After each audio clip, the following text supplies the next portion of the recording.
ભાવનગર હોસ્ટેલમાં વિદ્યાર્થી સાથે રેગિંગની ગંભીર ઘટના બનવા પામી છે। વિદ્યાર્થીની પાસે માથામાં તેલની માલિશ કરાવ્યાનો પણ આક્ષેપ છે। બળજબરીથી સિગારેટ પીવડાવી અને ચપ્પલથી માર મારવામાં આવ્યો। આ રેગિંગની સમગ્ર ઘટના સીસીટીવીમાં કેદ થઈ છે। વિદ્યાર્થી સાથે સૃષ્ટિ વિરુદ્ધના કૃત્યની પણ ગંભીર આશંકા છે। જો ઘરે કહીશ તો વધુ મારીશ તેવી વિદ્યાર્થીને ધમકી આપવામાં આવી। અમારું કોઈ બગાડી નહીં લે તેવી પણ ધમકી આપવામાં આવી। પીડિત વિદ્યાર્થીને સતત માનસિક ત્રાસ અપાયાનો પણ આક્ષેપ છે।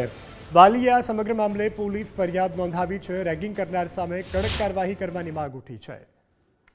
તો ત્યારે આ અંગે ગુજરાત ફર્સ્ટ સવાલ કરી રહ્યું છે પ્રશાસનને। હોસ્ટેલમાં વિદ્યાર્થીઓની સુરક્ષા સામે આવા સવાલો કેમ? રેગિંગ રોકવાના નિયમો છતાં પણ આવી ઘટનાઓ કેમ બની રહી છે? હોસ્ટેલ સંચાલકોને આ અંગે ઘટનાની જાણ કેમ ન થઈ? સીસીટીવી હોવા છતાં પણ વિદ્યાર્થીઓ પર અત્યાચાર કઈ રીતે? પીડિત વિદ્યાર્થીને અગાઉથી ધમકીઓ કોણ આપતું હતું? રેગિંગના નામે અમાનવીય વર્તન કરનાર સામે કડક કાર્યવાહી થશે? હોસ્ટેલમાં અન્ય વિદ્યાર્થીઓ પણ રેગિંગનો ભોગ બન્યા છે કે કેમ? જે એક મોટો સવાલ। સૃષ્ટિ વિરુદ્ધના કૃત્યની આશંકાની પોલીસ તપાસ ક્યાં સુધી પહોંચી છે? વાલીની ફરિયાદ બાદ પોલીસ પગલાં લઈ રહી છે ખરી? હોસ્ટેલમાં રેગિંગની સામે જવાબદાર કોણ નક્કી કરશે? કારણ કે સમયાંતરે રાજ્યમાંથી આવી ઘટનાઓ બનતી હોય છે, ત્યારે નાના ભૂલકાઓ સાથે આ પ્રકારની ઘટના પ્રશાસનને અનેક સવાલ। હોસ્ટેલ પ્રશાસન આ અંગે કેમ ધૃતરાષ્ટ્રની ભૂમિકા ભજવી રહ્યું છે, જે પણ સૌથી મોટો સવાલ।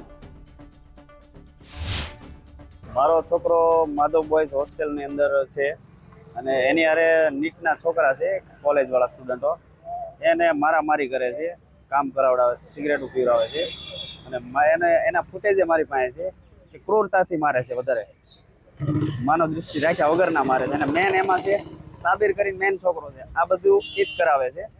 અને એ મારા છોકરાને એ પૂછ્યું એ બધું મને લીધું। અને મારા છોકરાને છે ને મસાજ અને માથામાં તેલ નખાવે, મસાજ કરાવડાવે, આવું બધું કૃત્ય કરાવડાવે છે। બાથરૂમમાં પૂરી દે છે, લાઇટ બંધ કરી દે છે, સીસીટીવી કેમેરા હોવા છતાં આવું બધું કરે છે। સીસીટીવી કેમેરા ના જ્યાં નથી ત્યાં તો વધારે પડતો મારે છે। આજે જે હોસ્ટેલની અંદર બનાવ બન્યો એ હોસ્ટેલની અંદર ખરેખર કડક કાયદો થવો જોઈએ અને હોસ્ટેલ પણ બંધ કરાવવી જોઈએ અને ત્યાં જે સ્ટુડન્ટો જે રીતનું આ કૃત્ય કર્યું છે એને રસ્ટિકેજ કરવા જોઈએ। આગળ જતાં આ છોકરાઓ જો ડૉક્ટરો બને તો દેશનું ભવિષ્ય શું?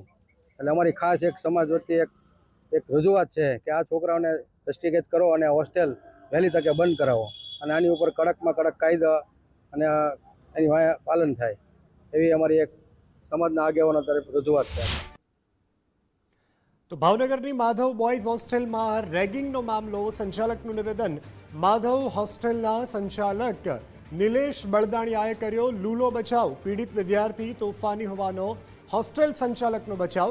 હોસ્ટેલના 2 રેક્ટરના રાજીનામા લીધા છે। પીડિત પિતાએ 6 વિરુદ્ધ પોલીસ સ્ટેશનમાં ફરિયાદ નોંધાવી।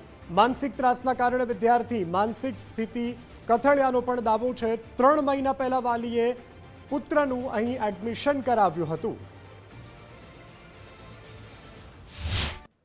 જે બાળક હતું 9મા ધોરણનું, તે એમના વાલીની પણ વારંવાર જાણ કરેલી છે કે ભાઈ તમારું બાળક જે છે તે થોડુંક તોફાન કરે છે।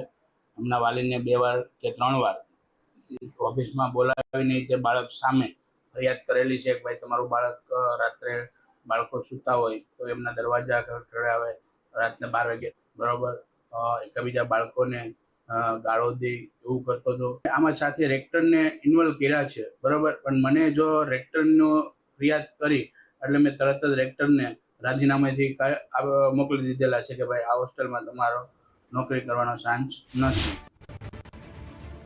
ભાવનગરની આ માધવ બોયઝ હોસ્ટેલમાં રેગિંગની ઘટના। ભાવનગર સિટી ડીવાયએસપી આર સિંઘલાનું નિવેદન।